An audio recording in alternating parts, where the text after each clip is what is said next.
sosok yang tak pernah kita sadari jasanya, yang selalu ada di belakang, diam-diam mendorong kita maju. Di setiap perjalanan, ada satu sosok. Kita mengenal kisah tentang seseorang yang mengajar, tanpa mengharapkan apa-apa kembali ke desa kecil yang tenang. Seorang pemuda melangkah dengan niat besar. Dia bukan tokoh terkenal, bukan pula orang kaya, tapi hatinya penuh keikhlasan. Namanya Fahmi, dikenal sebagai siswa nakal dan pembangkang. Namun, hidayah Allah bisa datang kapan saja, melalui siapa saja.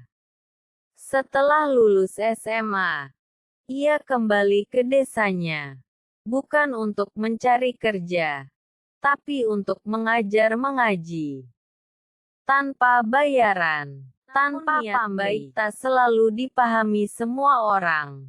Sebagian warga mencibir dan mulai meragukan niat Fahmi. Salah satu muridnya sering mengejek di tengah pelajaran. Tapi Fahmi tetap diam, menjawab dengan senyum, meski hatinya mulai lelah.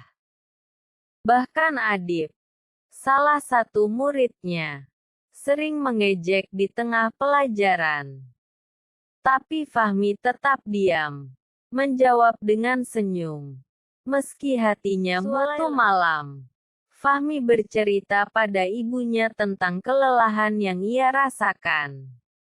Ibunya menjawab lembut, "Ikhlas itu tak mudah, Nak. Tapi Allah tahu isi hatimu." Suatu malam, Fahmi bercerita pada ibunya tentang kelelahan yang ia rasakan. Ibunya menjawab lembut, "Ikhlas itu tak mudah, Nak." Esok harinya, ia tetap mengajar meski demam. Dan di tengah pelajaran, ia jatuh pingsan. Adib yang menyaksikan langsung panik.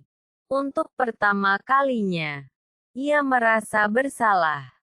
Esok harinya, ia tetap mengajar meski demam. Dan di tengah pelajaran, ia jatuh pingsan. Adib yang menyaksikan langsung mengantar segelas air minum ke rumah Fahmi. Dengan menunduk malu, itu menggugah hati banyak orang, termasuk Adib. Perlahan, ia berubah. Ia kini membantu menyiapkan pengajian.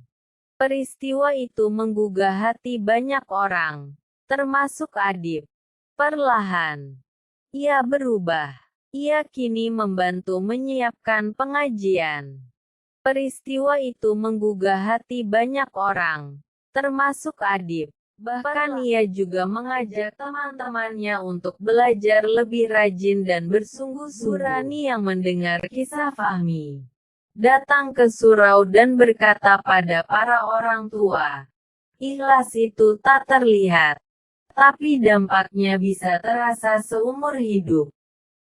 Burani yang mendengar kisah Fahmi datang ke surau dan berkata pada para orang tua, "Ikhlas itu tak terlihat, tapi dampaknya bisa terasa seumur hidup." Surau kecil itu kini kembali hidup.